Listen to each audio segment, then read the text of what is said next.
Once upon a time there was a king who had 3 sons.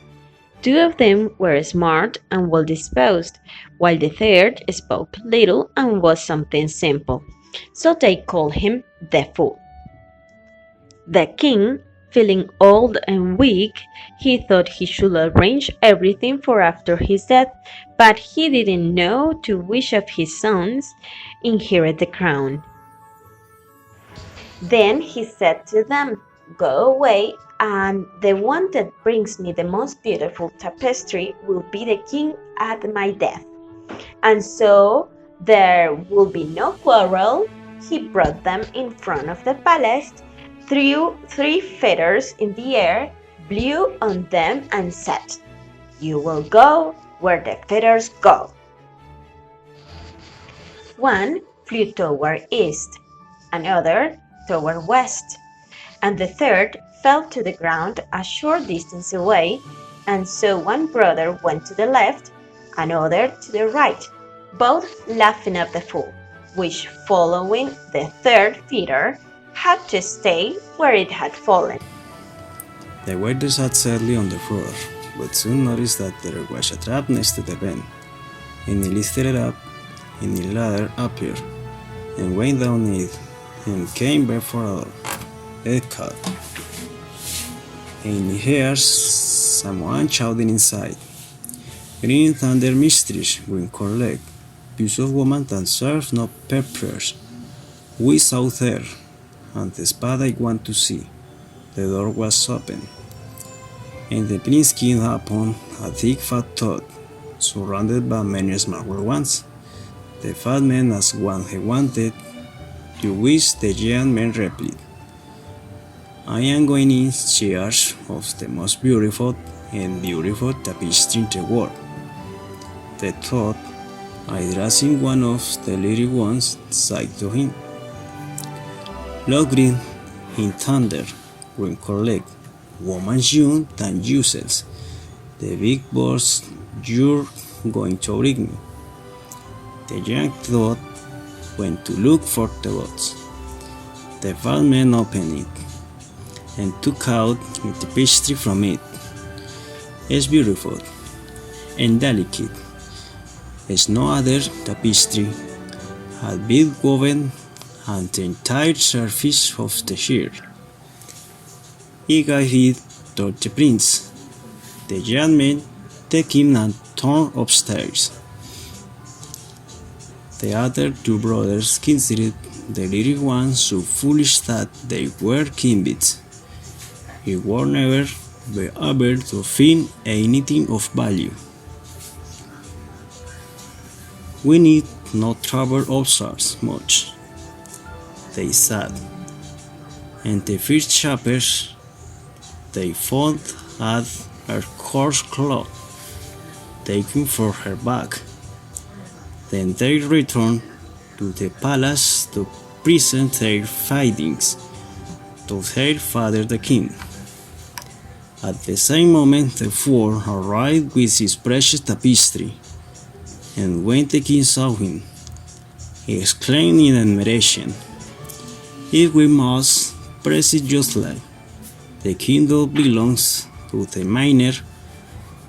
But the 2 eldest men pestered their father, telling him that this fool was captured, was incapable of understanding things, he could not be king in any way, and they began to propose another task. Then said the father, "Enchanted, inherit the throne, how brings my the most beautiful rings, and going out with the 3 of them, he again blew 3 feathers, destined to indicate the gates again, the 2 eldest, the parents. On the 2 days, another 2 the watts, and again the father of the 3 went down by the trap in the ground. He went down on the ground still again, and introduced himself to the hat factor to tell him that he needed the most beautiful ring in the world.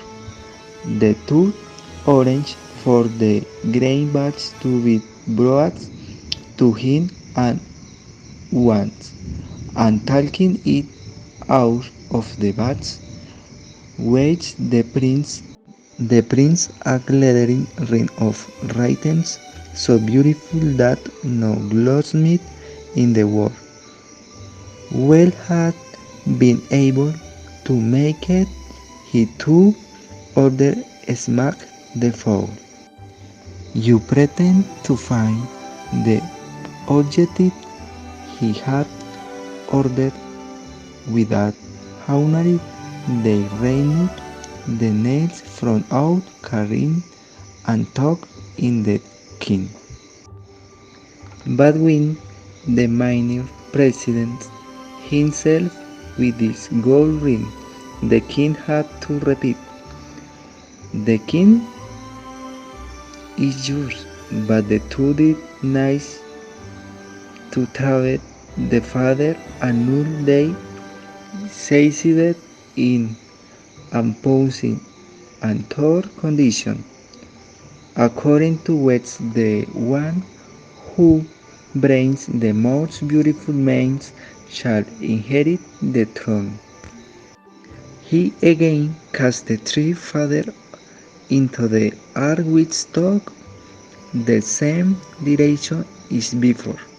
Again the fourth came down the stairs looking for the guitar and said, "Now and half of the time the most beautiful maiden in the world of the palace." "Wow," replied to the third. "The most beautiful maiden?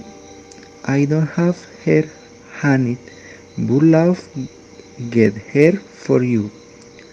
And they gave him a whole without carrot with the three white like horse, 6 little mines in hats the full size. What shall it with it? And the thought sat off on the little toes raining, taking the boy of random from the cyclet. He see me on the yellow carrot. But as soon as he was in the he was transformed in beautiful manes, the carrot into and chariot, and the 6 little knees into horse. He kissed the ear, set the seed in the mouth, and went to meet the king. His brothers arrived a little later. They had now taken the slight trouble to look for beautiful women, but took the first good-looking pens we had. When the king saw them, he exclaimed, "The kingdom will be all my dad for the young kids." But the other men again standing hold me. Children will cannot allow the fall to be king, and the mandate had preferred the giving to be one hill was able to jam thrones a ring hand in the middle of the room. Once upon a time there was a king who had 3 sons. 2 of them were smart and well disposed, while the third spoke little and was something simple, so they called him the fool. The king, feeling old and weak, He thought he should arrange everything for after his death, but he didn't know to which of his sons inherit the crown. Then he said to them, "Go away, and the one that brings me the most beautiful tapestry will be the king at my death." And so there will be no quarrel. He brought them in front of the palace, threw 3 feathers in the air, blew on them, and said, "You will go where the feathers go."